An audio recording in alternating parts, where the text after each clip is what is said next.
Okay, hello everyone. Okay, so the next program in chapter 4 is random number guessing game. Okay, so write a program that generates a random number and ask the user to guess what the number is. If the user's guess is higher than the random number, the program should display too high, try again. If the user's guess is lower than the random number, the program should display too low, try again. The program should use a loop that repeats until the user correctly guesses the number. Okay, so the program is going to ask the user before that, the program is going to generate a random number. We don't know that number. The program is going to generate that random number. And then it's going to allow the user to try to guess that number. So the user is going to enter a number. So assuming the program generated 10, right, let's assume. If the user types in 2, the program should say too low because 2 is less than 10. If the user types in 5, it should still say too low. If the user types in 12, it should say too high because 12 is greater than 10. And if the user types in 11, it should say too high. If the user types in 10, it should say congrats, you got the number, and it should end the program. And so we're going to do that, right? So basically, it should use a loop to keep asking the questions until the user gets it. And if the user gets it, the loop ends. Okay, so we're going to do that. So I'm going to go ahead and create a class. And I'll call it random. Actually, use the full name. Random number guessing game. And then I'll create the main method.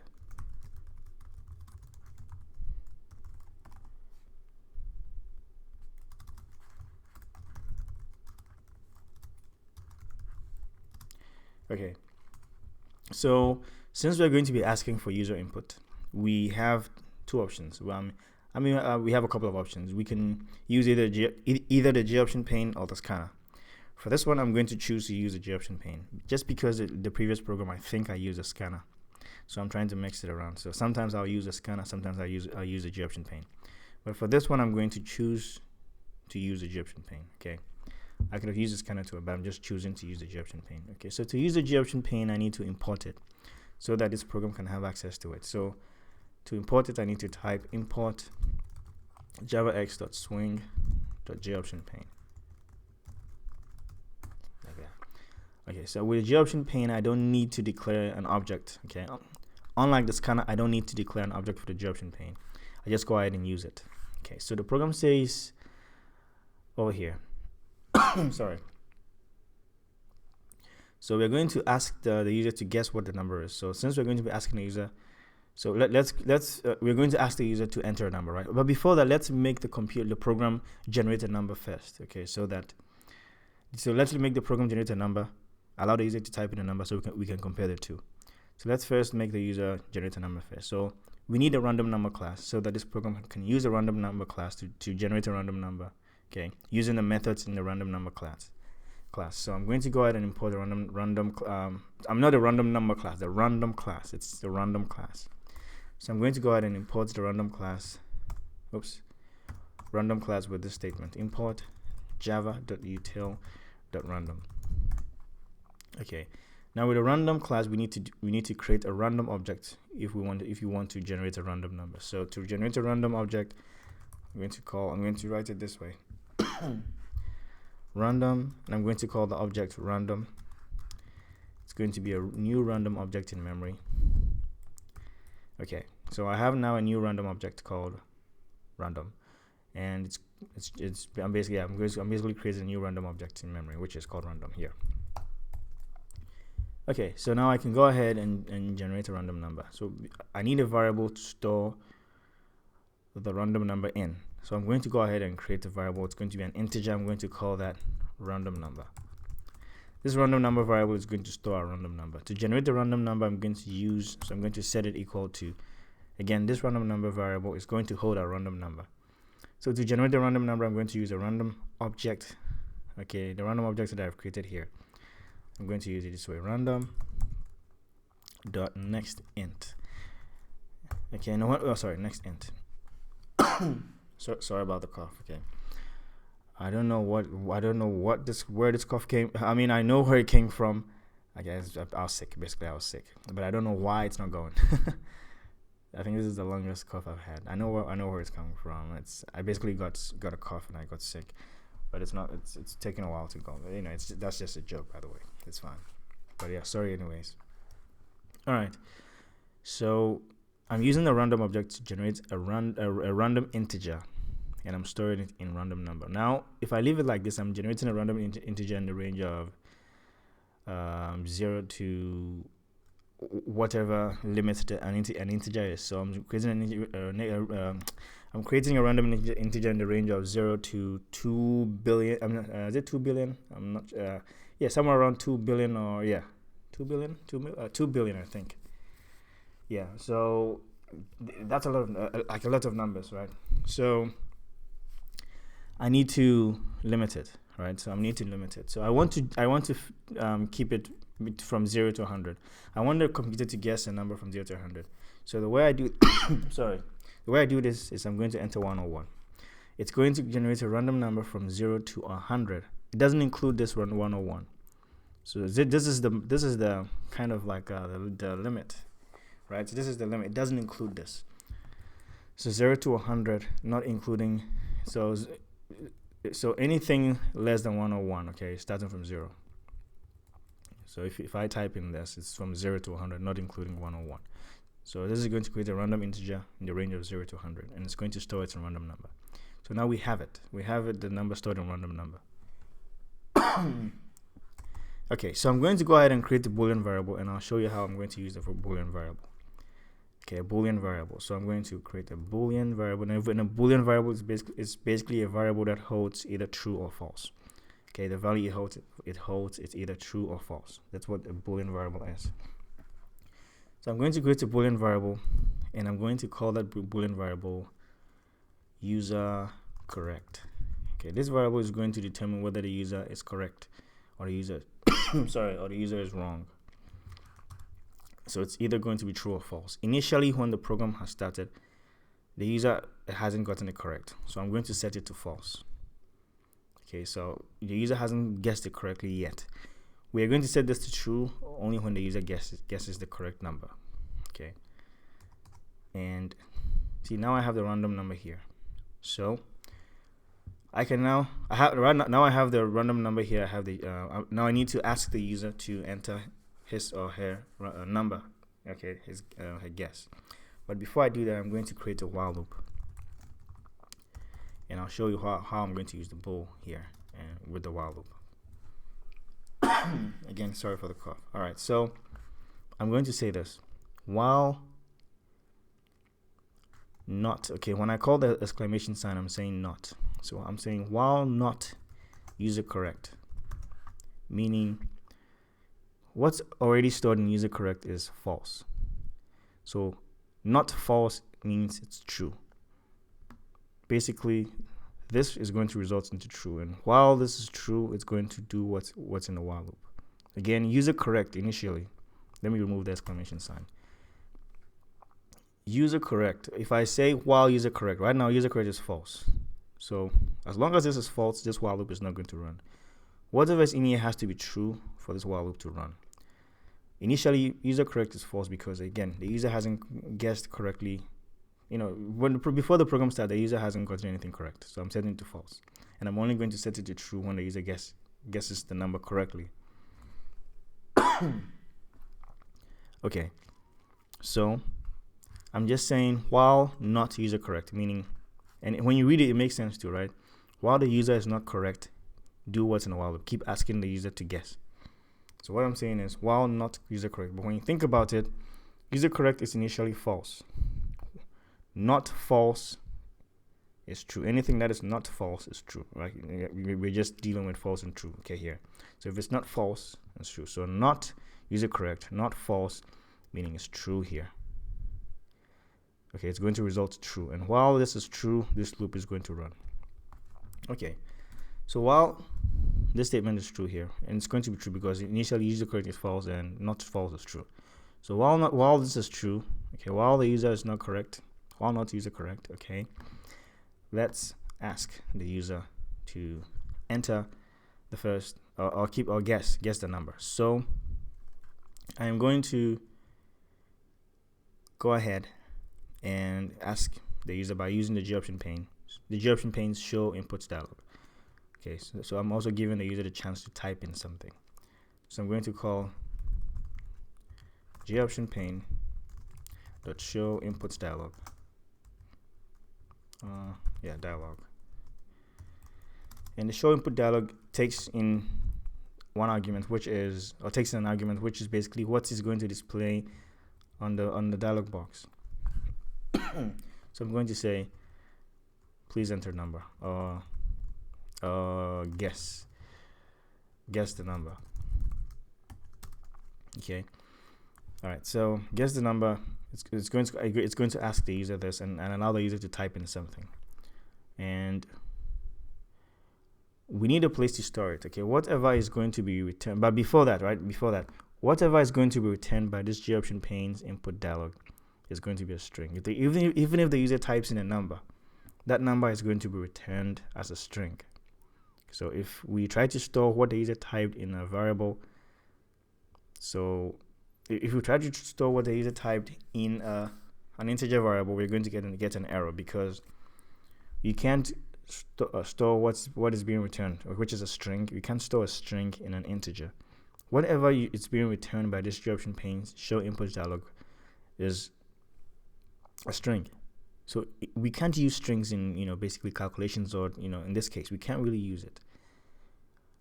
We can try to tweak it, but we don't want to do that. We want to do it the right way. Okay, I mean, you can try to tweak it, but let's do it the right way. So what I'm saying is the show input dialog is going to return what the user types. Even if it's a number, it's going to return it as a string. So we need to convert that string to a number so we can use it. Right. So first I'm going to create a string variable which is going to just store what the user types. Okay, it's always going to be a string because that's what the show input dialog returns. So I'm going to create a string, and I'm going to call it user input string. Okay, that's just that's just what is returned from the G-option pane, what the user typed. So it's going to user input string is going to store what the user typed, right? And once it's returned and stored in user input string, we need to go ahead and convert it to a number, because now, even though the user has typed in a number, or let's say if the user types in a number, this is going to be a string. Okay, so we need to convert it to an integer. So to do that, I'm going to use one of the methods in Java's wrapper classes. Okay, we haven't gotten there yet. It's all the way in chapter 10, I'm not sure, but yeah, we haven't gotten there yet. To do that, although we haven't gotten there yet, I think chapter 2 or chapter 3 talked about it, so we can use it. I think chapter 2 or chapter 3, chapter 2 or chapter 3, yeah, one of them talked about it. So it's been covered so far, so we can still use it. So it's not like we are doing something in another chapter. We can use it because it was talked about in chapter 2 and chapter 3, and it was explained as Java's wrapper classes. Okay, so we can call integer dot pass int, and this basically means that we are trying to pass something as an integer. We're trying to convert something to an integer, basically. So what we are passing to an integer is, in this case, where content stored in user input string. Okay, so what we are passing into an integer is this. Okay, we are passing user input string to an integer, and once we do that, we need a place to store it. So I'm going to go ahead and create a variable. I'm going to call it int because it's being returned as a string over here. It's being returned as an integer over here because we are converting what's in the string to an integer and returning it. So an integer, I'm going to call it user number. Okay, or user guessed number. Okay, it's like user, that's the number that the user guessed. And once it's being returned, we're going to store it here, user guessed number, like this. Okay, so we're going to ask the user. The user is going to type in or something. It's going to be returned as a string. We're converting what's being returned as a string into a number. So now, once we have the user guessed number here, we can go ahead and compare it. Now we have the user guessed number. We have the computer's number, which is the random number.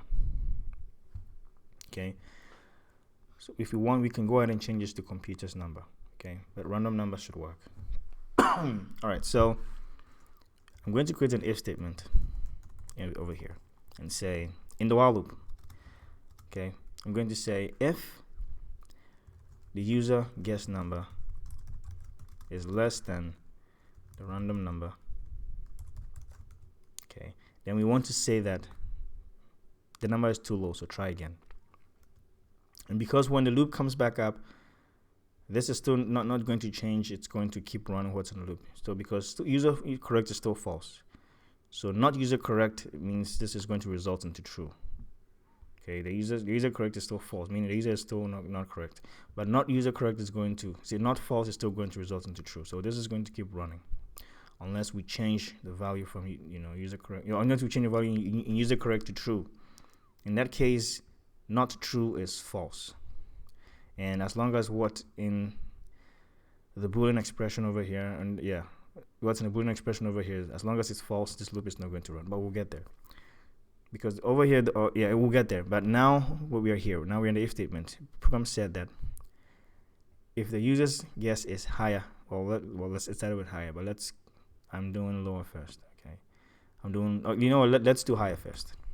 Okay, so if user guess number is greater than the random number, it said if the user's guess is higher than the random number, the program should display too high, try again. So if the user's guess number is greater than the random number, which is the number over here, then let's display too high. I'm sorry. Yeah, too high, try again over here.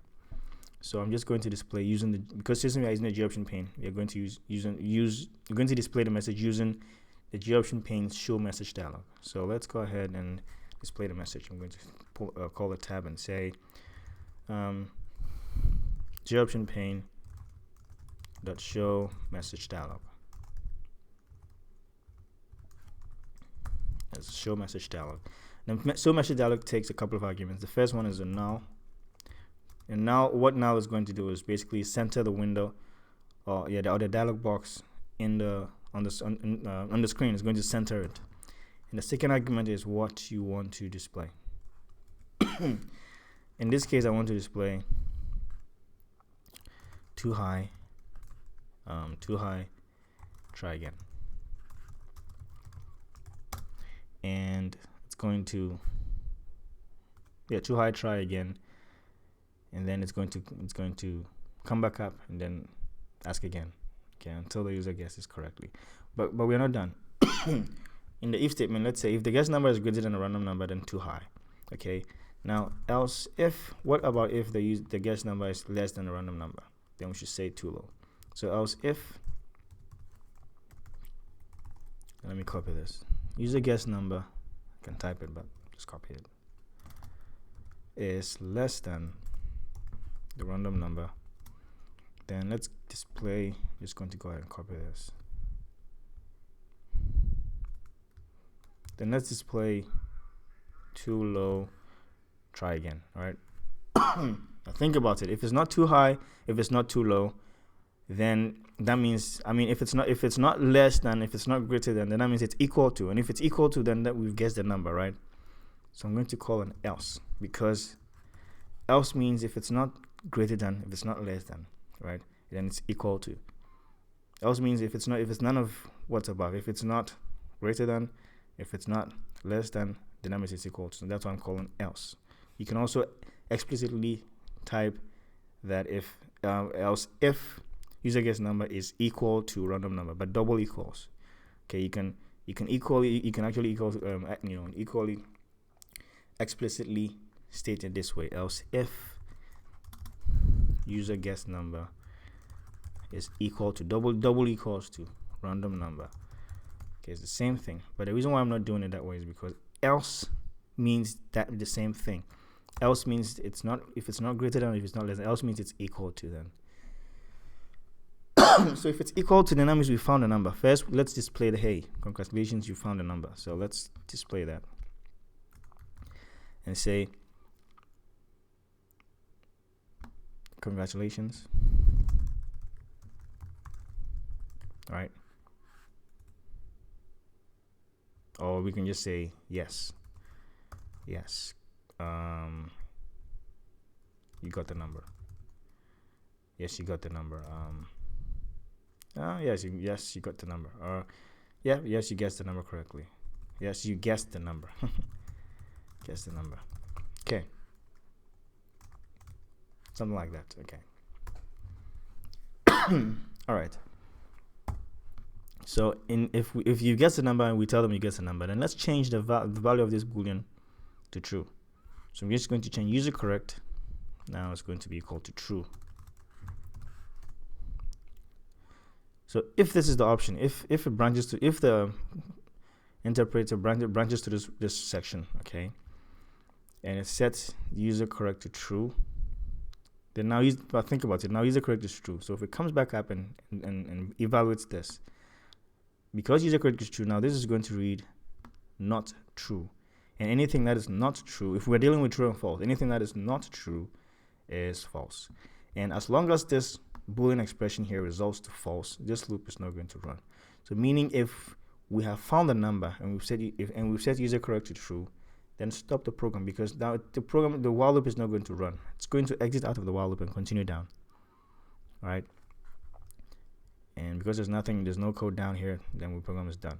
Okay. So if user correct is called to, if we've set this to true, now this means not true, and not true means this whole thing is going to evaluate to false. This exclamation, you can think of it as not. It negates whatever is whatever is in user correct.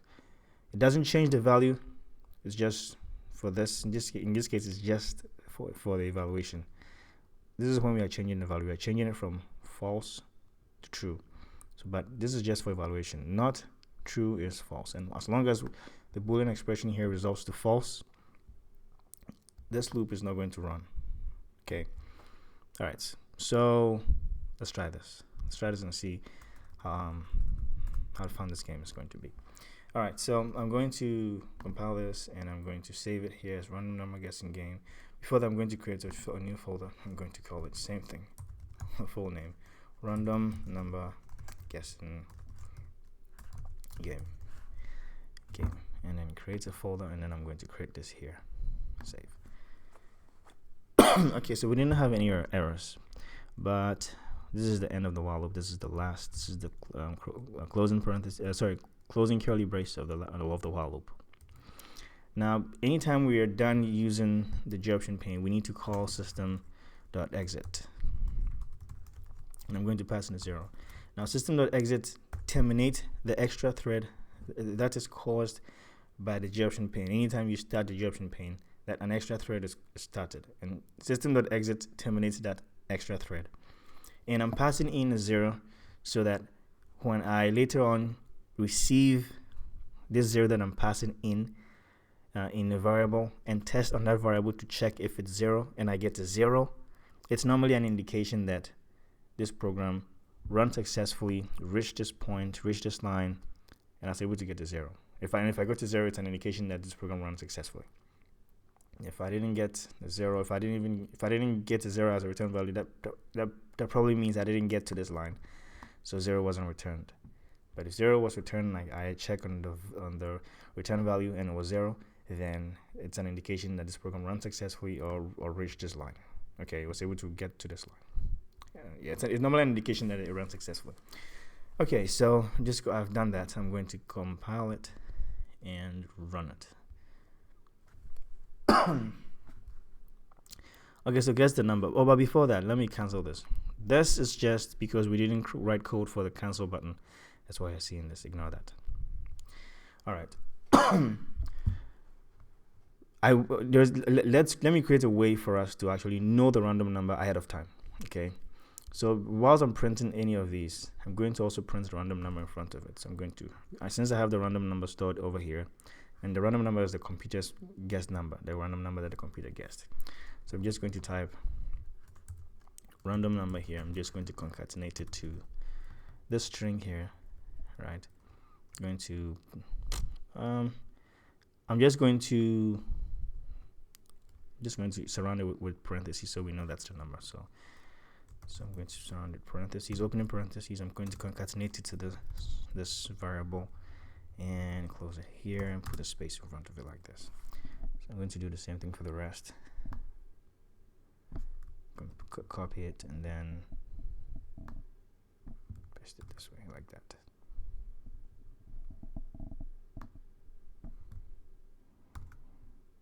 Okay, I think we're good. So now, when it's displaying too high, try again. We know the number. It's going to display the number also. When it's displaying too low, try again. We know the number. And when it said yes, you guess the number. Random number. When it says yes, you guess the number. We're going to see the number next to it, right? I was trying to think of a way to also display a number, right?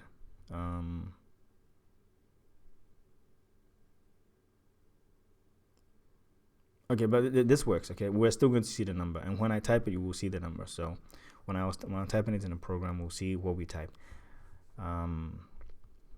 Okay, so but at least we're going to see what the random number is. So when we type exactly, it should say that we got it correct. So I'm going to compile this and run it. So guess the number. I'm going to enter 7 first. I don't know what this number is. Hit OK. But we know the number is 86, and we entered 7, right? So and it's true. 7 is too low. So I'm going to go to 50. And see this, the loop is working. Guess the number. 50. Hit OK. It's still telling us the number is 86 because we are displaying the number. We want to test this program to see if it's working. So 56 is too low. Try again. I'm going to enter 90. 90 should be too high because 90 is greater than 86. So it's too high. Try again. But if I enter 86, I hit OK, says yes, you guess the number. When I hit OK, nothing happens. The program is done because I guess I got it correct. It changed user correct to true. Not true means it's false, and while this is evaluating to false, this loop wouldn't run again. So let's try again. So let's try 78. Too high. Try again. I'm going to type in 21. Say too low. Try again. Then the number, since it's showing us, we know it's 23. So 23. Hit OK. Says yes, you get the number. Program ends. Now you know what, I'm going to actually delete this. I'm going to actually delete this and then try to guess it just for fun. Try to guess the number without, this is going to be a bit tough, but we'll keep doing it unless we get it. All right, so sorry, let's close to the mic. This cough, I don't know where it's coming. I know where it's coming from. I know. I keep on saying I don't know where it's coming from. I just don't know why it's not gone. But it's fine. Okay. All right. So now I'm going to play the game without knowing the random number. So let's see. Let's see how good I do. If I try this once and it works, then that means that that means I'm the boss. I'm just kidding. All right. So guess the number. Let's see. I'm going to enter 67. Hit enter. Too low. Try again. Okay. 78. Oh, hold on. 78. Too low. Okay. 83. Too low. Wow.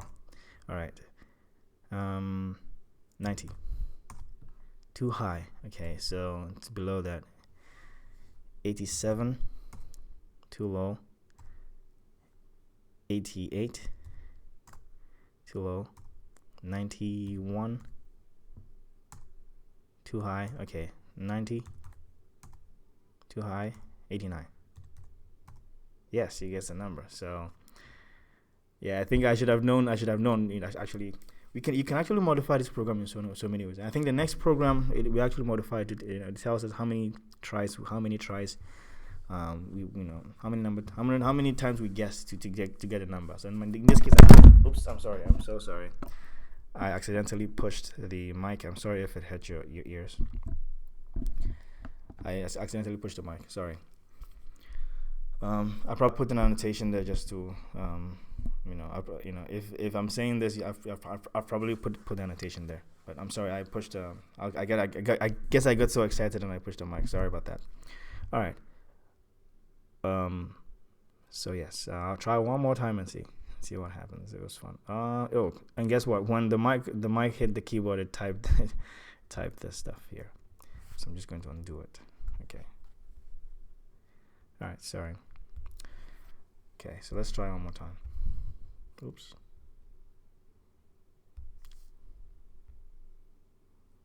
Try one more time here. Okay. I'm going to try 76, too high, 50, too high, 40, too high, 30, 20, wow, 10, too low, 15. Yes, he gets the number. Wow.